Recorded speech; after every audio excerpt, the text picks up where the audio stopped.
All right. Call Allah, Yahawah, Bahashem, Yahawahshi'S, Bahashem, Rakah, Gwadash. Double honors to the elder apostles of Great Millstone. Peace and blessings to all you brothers teaching in truth and sincerity throughout the four corners of the globe underneath the banner and the standards of Yahawah, Bahashem, Yahawahshi'S. All right. And, this is going to be real brief. But,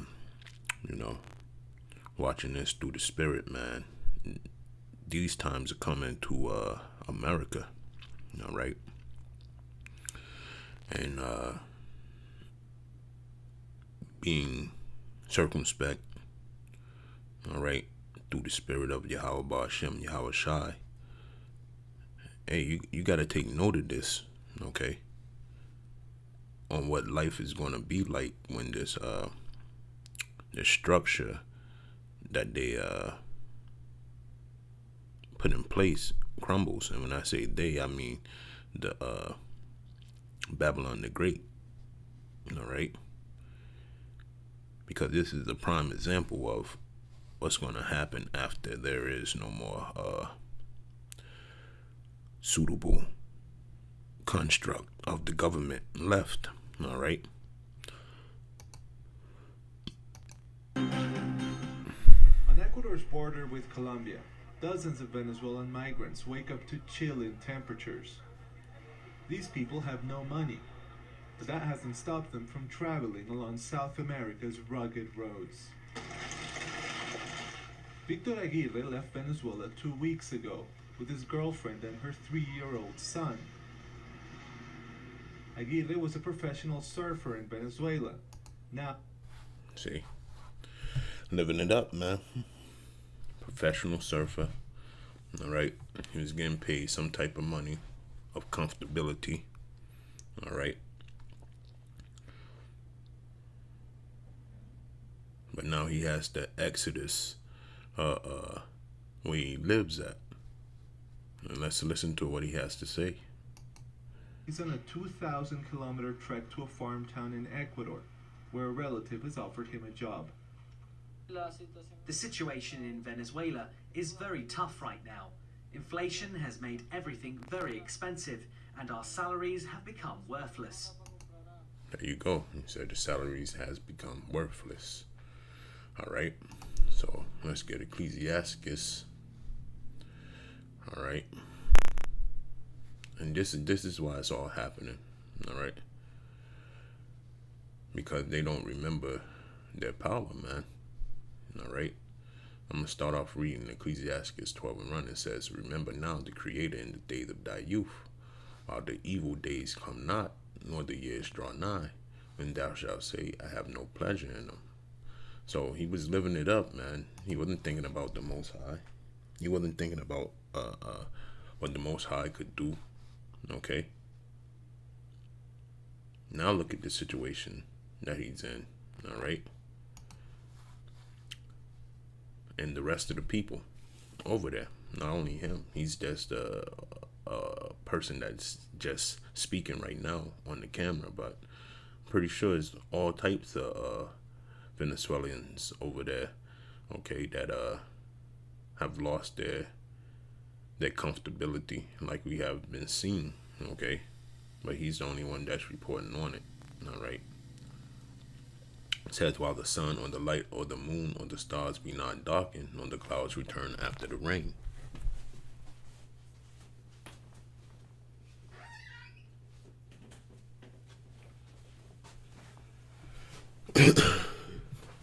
Swaki. Verse 3. The day when the keepers of the house shall tremble, and the strong man shall bow themselves, and the grinders cease because they are few, and those that look out of the windows be darkened. And he's one of them, all right? Looking out of the window, and his thing that he had going on over there is darkened. Salaki. All right.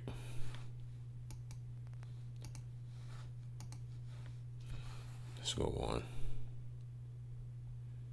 It's darkened because of the economy failing, man. Now he has to voyage out, all right, and try to find something else to grow on. Venezuela's economic implosion is forcing about 5,000 people to leave the country every day, according to recent UN estimates. But those migrating are increasingly unable to pay for their own transport.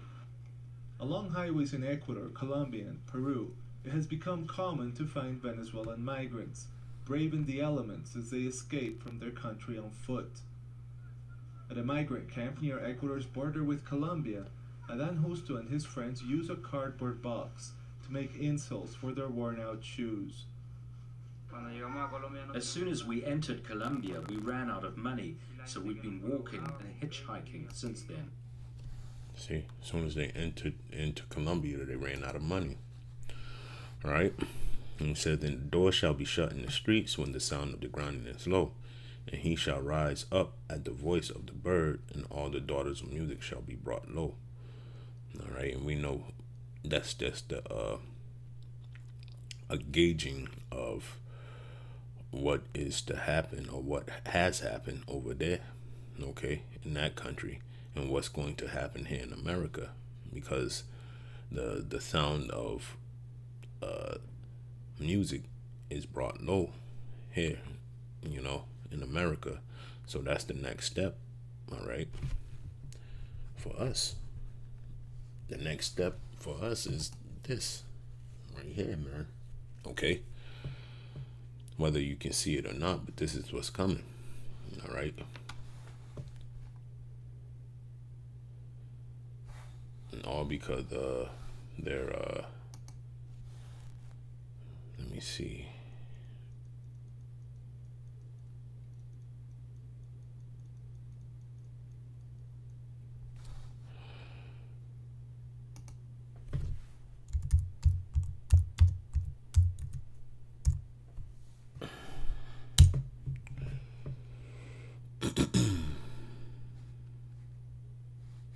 Habakkuk 2:6, it says, shall not all these take up a parable against him, and a taunting proverb against him, and say, woe to him that increases that which is not his, how long?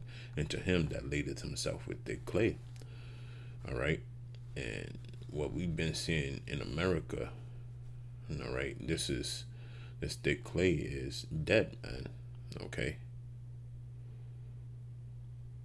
The thing that took down their economy was I think it was oil trade, I believe it was, and I can check on that, but something happened majorly in their economy, and that's why it's so unstable, man. And this is what's going to happen in America's economy. The debt is going to be the thing that does us in, all right? And we can tell now because all these other countries are speaking up against Babylon the Great, man, okay? Because it says the nations are mad. We got these trade wars going on. It's not looking too good for Babylon the Great, man. Sodom and Gomorrah, aka Egypt, Rome 2.0, whatever you want to call it, but the scriptures itself is Babylon the Great, man. The whore that sat on many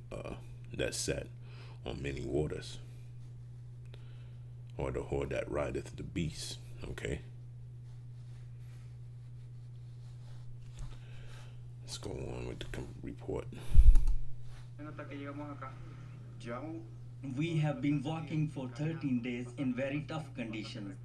Back on the road, Victor Aguirre and his companions find a ride. After advancing a few kilometers, they board a larger truck that's packed with Venezuelan immigrants. The truck drops them off at a small town. And in no time, Victor and his girlfriend are back on the highway, looking for another ride. I don't want to get stuck on the road at night. It's the worst. We run the risk of getting robbed, and it's also very cold. As night falls, many Venezuelan immigrants find themselves sleeping in the streets in almost freezing temperatures. It's a tough journey, but for some, it's the only path towards a better future. Manuel Rueda, TRT World, Tulcan, Ecuador. Okay. So, hey, you're not going to be able to escape, all right? what's coming. Just like those people weren't able to escape what came to their land, it's the same thing, all right? That's going to happen over here in America, all right? Babylon the Great, all right? This second Ezra 15:5, it says, "Behold, said the Lord, I will bring plagues upon the world, the sword, famine, death, and destruction." And that's what he did over there in Venezuela, man. Okay? The sword, the famine, and the death, man.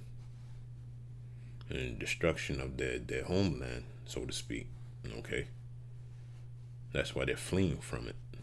Let's go down to 24. It says, "Woe to them that sin and keep not my commandments, said the Lord." Why is that? Okay? Because these people have ignored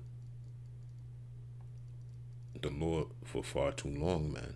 So now he's making it apparent that he's the one that's in control.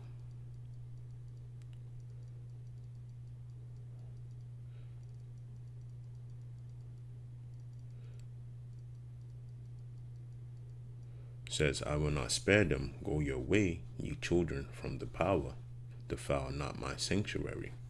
For the Lord knoweth all them that sin against him, and therefore delivereth them unto the death and destruction." Okay. It says, "For now are the plagues come upon the whole earth, and ye shall remain in them. For the power shall not deliver you, because you have sinned against him." All right? And that's pretty much all I have, you know what I'm saying? Because that's what we're seeing, man. And it's not only going on in that place, but it's going on in other regions, other places, okay? But I just chose to pick them because they're Israelites, okay? And because they're Israelites, the Lord is going to have more fury upon them, man. All right? So with that, I want to say, Ka'Allah Yahawah, Bahashem, Yahawahshi'S, Bahashem, Rakah Kadash. All right? Double honors to the elder apostles and you fellow laborers out there pushing the word of truth throughout the four corners of the globe. Shalom.